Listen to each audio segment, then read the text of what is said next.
Halo guys, balik lagi dengan gue. Kali ini gue bareng Om Leo Hasibuan. Om Leo Hasibuan ini baru aja pulang touring dari 0 km Sabang, Aceh. Mau tahu ceritanya gimana? Pengalamannya, suka dukanya, berapa hari dia di sana selama perjalanan, dan berapa biaya yang dikeluarin sama dia. Tonton video ini sampai habis. Halo Bang Leo. Halo Bang. Nah, gimana kabarnya? Alhamdulillah sehat Bang.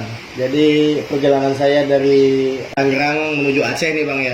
Kita itu berangkat itu tanggal 16. Sendiri? Enggak, berempat. Berempat. Berempat, kita berangkat berempat. Nah, selama perjalanan suka dukanya apa aja tuh Bang? Selama perjalanan sih kebanyakan sukanya daripada dukanya. Touring itu kebetulan touring wisata. Jadi setiap provinsi kita datangi nggak cuma lewat, tapi kita inapi. Jadi nggak buru-buru lah ya. Nggak buru-buru. Karena touring itu apa? Seperti yang kita bilang, touring itu bukan balapan. Touring itu bukan balapan, tapi untuk menikmati indahnya Indonesia yang diciptakan oleh Tuhan. Nah, itu mampirnya di mana ya Bang? Dari Tangerang. Dari Tangerang itu saya berangkat malam jam 11 malam, tanggal 16, lanjut sampai ke Batu Raja. Dari Batu Raja kita akhirnya nginep di Prabu Muli, Sumatera Selatan. Nah, itu setelah dari Tangerang, udah sampai malam misalnya ya? Kita gas terus itu berempat, 4 rider, 4 motor itu kita langsung ke Prabu Muli. Dimana di Prabu Muli itu kita diportal oleh anak NR Prabu Muli. Jadi di sana kita nginap 3 hari 2 malam di sana. Berarti di Palembang pun keliling juga ya, keliling kota Palembang? Di Palembang, di Sumatera Selatan itu kita keliling, jadi kita melewati kota-kota seperti Muara Enim, Tanjung Enim, sampailah kita di Jambi. Di Jambi itu kita namanya Muara Bungo. Ya, Muara Bungo. Dari Muara Bungo itulah kita lanjut ke Surolangun. Nah, di Surolangun kita lanjut gas karena waktu itu mau menjelang malam, nyampe Surolangun itu kan sore Bang. Kita diberitahukan oleh yang mortal NR Surolangun bahwa jangan sampai malam karena di Rumput itu rawan begal. Rawan begal. Jadi kita memang gas terus sampailah kita di Damas Raya. Nah, itu istirahat kedua ya. Istirahat kedua kita di Damas Raya, itu kita nginap di Damas Raya. Damas Raya itu kita nginep semalam. Terus besokannya lagi kita nginep lagi di Pekanbaru. Di Pekanbaru itu kita diportal lagi oleh NR Pekanbaru. Di situ kita nginep di Hotel Grand Central Pekanbaru selama 2 hari 2 malam. Dari Pekanbaru kita langsung ke Sumatera Utara, itu karena memang langsung ke Kota Medan, itu melewati yang namanya itu Simpang Prapat, Tebing Tinggi. Kita berangkat itu lewat atas timur. Berangkatnya lewat timur. Berangkat lewat timur, pulang lewat barat. Jadi kita benar-benar mengelilingi Pulau Sumatera. Itu. Nah dari situ kita sampai di Medan, kita nggak nginep. Nginepnya itu kita sudah sampai di Aceh Tamiang. Udah masuk Aceh, istirahatnya di situ. Terus dari Aceh itu kita lanjut sampai ke Aceh Besar. Terus kita lewat lagi ke Melabo, Banda Aceh. Dari Banda Aceh kita nyebrang lah itu Pulau W, namanya Sabang itu. Jadi Sabang itu Bang, ternyata nama ibu kotanya yang ada di Pulau W. Itu sebenarnya. Sebenarnya, jadi Sabang itu nama ibu kota di Pulau W. Pulau W itu kita nyebrang lagi ke pulau satu lagi namanya Pulau Rodiah. Tempat yang pertama kali jamaah haji nyebrang ke Mekah tuh. Iya, zaman dulu. Kalau kan kita naik kapal laut ya. Makanya Aceh itu disebutnya Serambi Mekah ya. Karena dulu semua yang jamaah haji Indonesia itu ke Aceh dulu. Ya, di karantina di Pulau Rodiah itu, dan saya menyempatkan diri untuk melihat asrama hajinya di sana. Masih terawat bagus. Pokoknya buat teman-teman yang mau ke Sabang itu wajib luar biasa. Wajib, luar biasa indahnya. Apalagi di Pulau Rodiah, kami sempat snorkeling di sana, ngelihat keindahan terumbu alam di bawah. Gitu. Nah, ada cerita lucunya nggak nih Bang? Atau cerita sedihnya selama perjalanan? Cerita sedih sih enggak ada, cerita sedih. Alhamdulillah enggak ada, berkat dilindungi oleh Tuhan tadi. Tapi lucunya banyak. Lucunya banyak. Jadi salah satu contohnya, waktu kita berangkat itu kan lagi ada operasi zebra ya. Jadi kebetulan RC kita ini lupa bawa SIM. SIM-nya ada, tapi dia lupa bawa waktu itu. Nah, terus di sana karena beliau ini inget nggak bawa SIM. Baru sadar udah sampai sana baru itu ya? sadar, udah nyampe di udah di tengah jalan, udah nyampe di kawasan Sumatera Utara, Simalungun kalau nggak salah itu. Dia baru sadar pas mau bayar makan. Jadi itu baru sadar kalau dia nggak bawa SIM. Akhirnya kan emang banyak razia kan. Kita masuk ke dalam hutan nih, masuk ke dalam Jadi nyari hutan. jalan potong. Nyari bukan jalan potong, jalan ngindarin razia, Bang. Di sana kan banyak kebun sawit. Kita lewat jalan yang di dalam kebun sawit dan jalannya tuh bukan buat motor metik. Iya, udah pasti jalannya hancur ya, Hancur, jalan tanah. tanah, becek. Terus kita sempet ke ini apa namanya, motor itu masuk dalam got tuh. Gara-gara kena razia. Tapi akhirnya sampai di kota Medannya itu kan di Simalungun kan. Nah, kita sampai di kota Medannya itu dapat razia, kena razia, tapi alhamdulillah karena memang kita apa namanya, ada surat jalan juga kan, jadi diperbolehkan jalan terus begitu dan aman sampai alhamdulillah sampai ke Aceh, malah sampai balik lagi. sampai dipantau oleh kawan-kawan dari kepolisian aparat. Ada teman kita juga kan di situ kayak gitu, Bang. Sebenarnya berapa hari sih, Bang, perjalanannya kalau dari Tangerang sampai Aceh? Kalau yang saya jalani itu kemarin kebetulan pulang pergi Tangerang, Aceh, Tangerang lagi itu menghabiskan waktu 26 hari kalau saya, karena memang saya touring santai kan. Masing-masing biker kan ada tujuannya masing-masing kan. Kalau saya memang tujuan utamanya adalah explore Sumatera. Jadi setiap provinsi saya keliling. Jadi abang ini dari Tangerang nggak langsung cus ke Aceh tuh nggak? Nggak langsung. Saya Jadi mampir juga ke beberapa tempat wisata. Beberapa tempat wisata kita mampir ke sana. Terutama saya lama di Sumatera Barat, itu luar biasa, Bang. Udah jalannya bagus, pemandangannya bagus. Pokoknya Indonesia itu luar biasa, Bang. Luar biasa Indonesia itu. Bikin kita merinding lah ngeliat pemandangan seindah itu. Sumatera Barat khususnya sama Aceh lah. Kalau yang Sumatera Selatan tuh mungkin bisa disampaikan ke pihak-pihak terkait untuk Sumatera Selatan dan daerah Lampung tuh kenapa kok masih ada aja daerah-daerah rawan, sehingga kan kita ibaratnya kita ini kan biker ini ibaratnya kan menjadi brand ambasadornya untuk pariwisata gitu kan. Kita lah yang memvideokan perjalanan gitu kan, jadi agak susah karena was-was takut begal tadi, Bang. Pokoknya buat para biker kalau sudah lewat Lampung sama lewat Sumatera Selatan itu reading malam juga masih berani ya? Aman, luar biasa aman dari segi jalan bagus. Tapi kalau udah masuk Sumatera Selatan sama Lampung jalannya jelek, ya bergelombang ya, berlobang, jalannya jelek. Terus juga situasi juga kurang aman ya kan. Saya juga pas di jalan juga malam-malam reading ngelihat begal ya kan. Habis waktu saya di sana 26 hari, tapi sebenarnya bagi teman-teman yang memang tidak punya waktu banyak seperti saya, karena kebetulan saya pengangguran, mungkin yang bekerja, yang punya pekerjaan masih bisa kok menikmati indahnya Indonesia itu bisa ditempuh itu kalau nggak nginep banyak itu dua minggu. 2 minggu paling lama ya. Atau 10 hari juga pulang pergi tektok juga bisa seharusnya. Cuma karena saya memang menikmati perjalanan di sekitar provinsi saya menginap gitu kan. Terus memang motor kita juga kan pakainya X-Max waktu itu. Nah jadi apa namanya, biayanya kan jadi fluktuatif banget tergantung dari orang itu menikmati perjalanan. Nah untuk bensin habis berapa liter, Bang? Kalau bensin mungkin kalau buat teman-teman yang pakai NMAX itu pulang pergi 1,7 juta. Kalau kebetulan saya pakai X-Max itu hampir 2 juta habis pulang pergi. Itu berapa kilometer ya? 6.000. 6.500 pulang pergi. Iya, 6.500 kilometer. Itu di speedometer kan tercatat tuh 6.500-an untuk pulang pergi. Karena memang saya muter-muter dulu kan di setiap provinsi, nggak lewat jalur tengah. Nah oke, Bang. Yang terakhir nih, untuk biaya kira-kira kan banyak nih bikers yang pengen juga ke Aceh nih, ke 0 km, cuma masih estimasi biaya mereka. Kira-kira berapa sih habisnya? Nah, kalau abang pakai X-Max ya? Saya pakai X-Max ya. Nah, kalau untuk biaya, kalau setahu saya sih setelah saya kurang-kurangin biaya hotel segala macam kan biasanya biker ada yang di istirahatnya di pom bensin atau yang penting sekenanya istirahat. Mungkin sih bawa uang 4 juta setengah atau 5 juta juga udah bisa pulang pergi 10 hari pun bisa.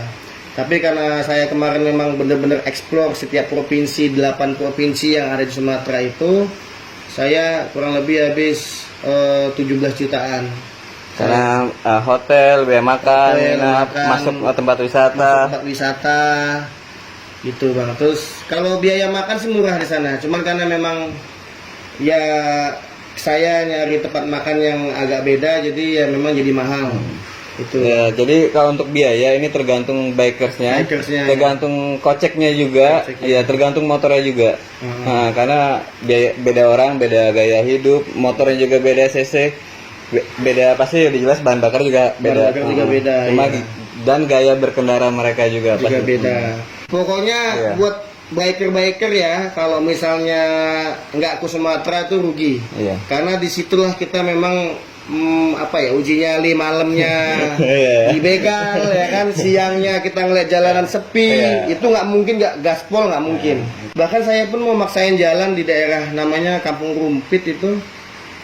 Sampai ada yang mau saya, kami tidak tanggung jawab atas keselamatannya ya Om, katanya kayak gitu bang. Nah bahkan itu warga sana Kampung Rumpit memperingati ini Om Leo yang di sana, ya tidak menjamin keselamatan di sana. Itu karena bahkan orang situ pun ya memperingati gitu kan, jangan jalan malam, reading malam di daerah Rumpit, perbatasan Sumatera Selatan sama Jambi itu bang. Itu makanya khusus mungkin video ini didengar oleh pemerintah Jambi dan Sumatera Selatan mungkin bisa diperbaiki. Sayang sekali bahwa kita para biker ini ibaratnya menjadi brand ambassador lah ya, bahwa kita membawa atau menyuarakan tempat-tempat wisata yang ada di Sumatera, begitu bang. Nah oke. Sebenarnya Om Leo ini udah berapa lama sih touring kayak gini nih, ngikutin jadi anak motor deh kalau bahasa sekarang ya? Saya sebenarnya anak motor itu dari zaman boomingnya Ninja 2,5. Cuman waktu itu kan klub ya. Nah lahirlah NMAX. Nah jadi ikut saya NMAX itu tahun 2017 awal. Saya ikut NMAX. Di situ saya bergabung, komunitasnya ini ya enak lah, kekeluargaannya ada gitu kan. Nah dari situlah saya mulai ikut touring menggunakan NMAX. Terus menjadi sekarang pakai X-Max itu. Karena memang menunaikan cita-cita saya waktu kecil ingin keliling Indonesia bang, dengan menggunakan. Nah selain ke Sumatera Aceh, touring sebelumnya kemana bang? Touring sebelumnya saya udah ke Bromo, ke Dieng, terus ke Bali, terus saya sudah ke Lombok, lalu nyebrang lagi ke KM0 Sape. Nah, untuk cita-cita nih ya, tempat mana yang pengen abang datangin sih? Cita-cita saya pokoknya ingin menunaikan cita-cita waktu kecil, yaitu keliling Indonesia. Mungkin insya Allah kalau besok saya masih hidup dan sehat, saya ingin 2020 itu ingin Kalimantan, Papua mungkin? Sulawesi. Sulawesi dulu. Saya pengen coba Sulawesi dulu. Mungkin di next tahun berikutnya saya Kalimantan. Tahun Papua. Berikutnya saya baru ke Papua gitu. Mungkin nanti endingnya ya saya pengen, karena kuota haji nih, kuota hajinya pemerintah ini kan harus nunggu 25 tahun nih Pak. Nah memang mungkin ada persiapan saya untuk naik haji pakai motor gitu bang, jadi nggak perlu nunggu kuota haji gitu bang. Rencana saya sih mungkin endingnya ke situ mungkin. Nah untuk perjalanan touring itu dibiayain sponsor atau pakai duit sendiri sih? Kalau ya alhamdulillah saya ada diberikan rezeki lebih oleh Allah Subhanahu wa taala. Jadi saya kebetulan pakai uang sendiri. Karena sekali-sekali juga saya malah menjadi sponsor di perjalanan itu gitu Bang. Di banyak perjalanan saya menjadi sponsor juga. Gitu. Oh iya, Om Leo ini adalah ownernya Ichiro Motor. Mungkin lo pernah lihat di video gue sebelumnya. Nah, dia ini ada bengkel. Bengkel ini terbuka sih untuk umum. Jadi buat lo yang mau servis motor lo, motor apa aja tuh bang? Bisa pokoknya dari motor 100 cc sampai 250 cc kita bisa kerjakan. Yang penting buatan Jepang. Kalau bukan buatan Jepang mungkin mekanik saya belum mumpuni lah buat kesana gitu bang. Jadi semua motor ya, bukan NMAX semua motor doang, ya. Semua motor dari Mio, Matic, atau mungkin motor bebek, motor batangan, kita semua motor terima. Tapi memang spesialisnya di motor matic sebenarnya bang. Cuman kadang-kadang masuk ke bengkel itu motor-motor bebek, ya kan namanya rezeki datang masa ditolak kan. Gitu. Nah bang, kesan dan pesannya nih buat bikers yang mau touring jauh gitu. Persiapannya apa aja yang dibawa? Oh, iya betul. Jadi kebetulan memang persiapan saya itu selain memang duit ya, kesehatan. Jadi ya, itu kesehatan persiapan yang paling utama kita harus memastikan bahwa kita sehat. Iya. Gitu kan. Yang kedua duit. Duit. Yang ketiga itu waktu. Iya. Kita harus, tips saya nih, kita harus memang mempersiapkan bahwa apa namanya itu, persiapan waktu itu. Misalnya kita ambil cuti berapa hari, kalau bisa diperkirakan ambil lebih karena kita tidak tahu apa yang terjadi di jalan. Betul. Jangan lupa safety readingnya, helm kalau bisa yang full face, terus sepatu touringnya, terus jaket touringnya, karena memang sarung tangan, karena memang untuk menjaga kesehatan kita selama di jalan. Dan yang pasti saya kasih saran yang saya tekankan betul pada saat di jalan. Kalau memang kita ngantuk, tidur. Ya, jangan memaksakan. Pernah memaksakan. Itulah terjadi banyak kecelakaan di jalan itu bang, karena dia sok tabah. Sok kuat lah ya. Sok kuat bahwa dia bisa menahan ngantuk, nggak bisa. Kita kalau udah ngantuk di jalan lebih baik istirahat, minimal ya. Ngopi bagian ngopi ya kan bang, ngerokok dulu sebatang bagian ngerokok di pom bensin. Obat tidur obat ngantuk yang paling ampuh ya tidur doang. Tidur. Kalau nggak tidur, makanya saya memang budget saya melebihi dari estimasi kebanyakan orang. Kenapa? Karena memang saya harus berangkat sehat, pulang sehat, sehingga saya bisa ketemu sama anak istri di rumah. Itulah yang jangan sampai karena hobi saya, keluarga saya terbengkalai, jangan sampai, amin. Kesan-kesan yang saya jalani 26 hari di jalan itu memang luar biasa indahnya. Ternyata Tuhan ini menciptakan Indonesia itu luar biasa bang. Pantaslah dulu Indonesia ini dijajah 350 tahun ya kan. Saking indahnya bang, luar biasa indahnya. Karena Indonesia komplit ya. Komplit. Ada gunungnya, ada pantainya, ada danaunya, minyaknya, gas bumi. Luar biasa indahnya Indonesia bro. Sebelum kalian ibaratnya pergi ke luar negeri, saran saya nikmati dulu Indonesia. Tidak jauh lebih indah. Memang nggak ada salju di Indonesia kan, tapi kita punya pemandangan alam yang nggak kalah lebih hebat dari salju kan gitu. Nah mungkin kayak di Papua ada salju. Nah itu ada juga salju kan. Lengkap. Indonesia ini lengkap. Jadi menurut saya ya nikmati aja Indonesia dulu. Setelah Indonesia dinikmati, barulah mungkin bisa ke luar negeri gitu kan. Itu sih. Karena emang dari hobi sebelum jalan nih bang, abang searching dulu atau mengatur rute perjalanan dulu? Iya, saya sebelum perjalanan itu memang beberapa kali kita teknika meeting lah dengan 4 orang yang mau reading, bahwa di mana kita titik-titik checkpoint kita di mana, kita harus gas di mana, kita nggak boleh jalan malam di bagian mana, itu kita sudah bicarakan. Namanya tim itu harus satu suara, supaya tidak terjadi perpecahan di jalan. Jadi kita harus sebelum berangkat itu harus fix dulu sama tim yang akan berangkat gitu. Kita mapping dulu, kita jalurnya kemana-mana aja gitu, kita lihat peta, kita pelajari jalurnya begitu bang. Wisata mana aja yang mau didatangi. Jadi ada yang diprioritaskan, ada juga yang memang nggak sengaja lewat, ternyata ada berhenti. Itu banyak, nanti ada di videonya itu. Lagi jalan bang, terutama di Aceh itu luar biasa. Aceh itu udah jalannya bagus. Oh ya, ada cerita di Aceh nih buat teman-teman. Itu nanti kalau pas saya pulang kan lewat jalur barat, itu kan saya lewat Aceh Besar, tembusnya kan Aceh Selatan tuh. Nah di Aceh Selatan tuh ada jalur yang panjangnya puluhan kilo, dan itu truknya lurus saja. Dan itu jalannya bagus. Ya, sebenarnya bagus. Tapi jangan terlena ya, jangan terlena. Itu luar biasa, jalannya bagus, terus lurus, treknya itu ratusan kilo. Itu, nah itu lupa saya nama daerahnya, kalau nggak salah masuk di daerah Aceh Selatan. Dan itu konon katanya, itu kan banyak sapi, banyak kambing di pinggir jalannya. Kalau kita nabrak, kalau kita nabrak itu nanti akan ada yang beli sapi atau kambing yang kita tabrak itu, dan itu untuk ongkos biaya berobat kita nanti sapi itu. Oh iya. Itu luar biasa di Aceh itu. Beda sama daerah lain kan. Kalau yang katanya minta ganti bla bla bla bla. iya, daerah lain kan nabrak ayam minta ganti kambing ya kan. Oh di Aceh enggak bro, luar biasa itu Aceh.